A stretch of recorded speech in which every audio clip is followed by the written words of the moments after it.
بسم اللہ الحمد للہ والصلاة والسلام علی رسول اللہ۔ السلام علیکم ورحمۃ اللہ وبرکاتہ۔ ایک بے مثال کانفرنس خطۂ پیر پنچال میں قسط نمبر 6۔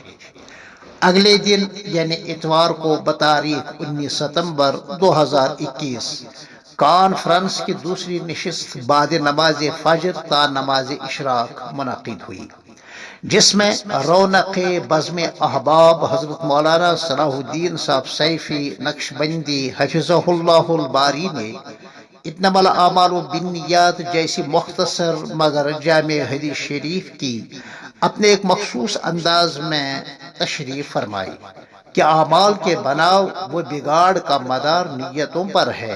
نیت المؤمن خیر من عملہ، کہ ایک مومن کی خیر کے کاموں کے لیے نیت اس کے اعمال سے بہتر ہے۔ بہت سارے اعمال کے لیے نیت شرط ہے۔ علم فقہ میں یہ ایک معرکۃ الآراء مسئلہ ہے۔ تصوف اور سلوک کا حاصل دراصل خلوص نیت ہے۔ اچھی نیتوں پر مغفرت اور ہدایت کا بھی فیصلہ ہوتا ہے۔ مذکور بالا حدیث شریف کتب سیاہ ستہ میں کئی صحابہ سے بسند شہرت منقول ہے۔ بہرحال نماز اشراق پر یہ مبارک مجلس اختتام پذیر ہوئی۔ احقر نے احباب کے تقاضے پر پورے دارالعلوم کا معائنہ کیا، اس کے ارد گرد کے ماحول کو دیکھا، جانچا پرکھا۔ دارالاقامہ ہے، دار التدریس ہے، دار التعلیم ہے، دار التربیہ ہے اور مطبخ وغیرہ کو دیکھا۔ زیر تعمیر کتب خانے کے لیے بڑے ہال کو دیکھا۔ پرشکوہ عمارت اور اس کی عمدہ تعمیری تزئین کاری سے دل بہت خوش ہوا۔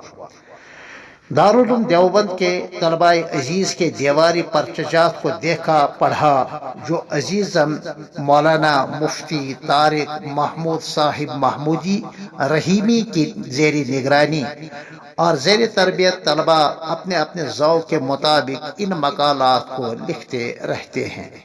چنانچہ کئی ایک مقالہ جات میں حضرت مولانا محمد رحمت اللہ صاحب قاسمی حفظہ اللہ، رفیق محترم مولانا مفتی نذیر احمد صاحب قاسمی حفظہ اللہ اور مولانا مفتی محمد یعقوب صاحب قاسمی حفظہ اللہ، یعنی اساتذہ دارالعلوم رحیمیہ کا مختصر مگر جامع تعارف کرایا گیا ہے۔ اور ایک مقالہ میں حقیر فقیر سراپا تقصیر کا بھی اسی اسلوب میں تذکرہ کیا گیا ہے۔ اللہم وفقنا للخیر والطاعات۔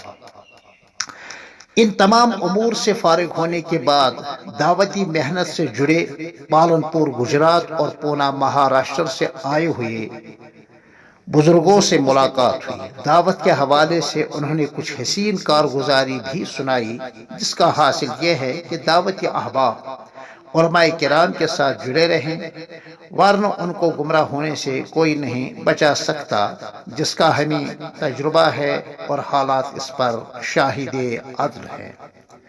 مدارس و مکاتب اور خانقاہیں اور علماء ایک دوسرے کو تعاون دیتے رہیں۔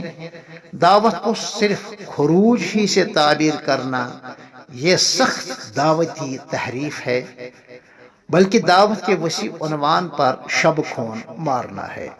فضائل ہوں، مسائل ہوں، خانقاہیت، تصوف ہو، دعوتی محنت کے لیے نکلنا، درس و تدریس، افتاء اور قضاء اور ارشاد، تصنیف اور تالیف، ابطال باطل، احقاق حق، یہ سب کے سب دعوت کی مختلف شانیں ہیں۔ پھر ملتے ہیں آپ سے انشاءاللہ تعالی قسط نمبر 7 میں اسی عنوان کے تحت۔ تب تک کے لیے السلام علیکم ورحمۃ اللہ وبرکاتہ۔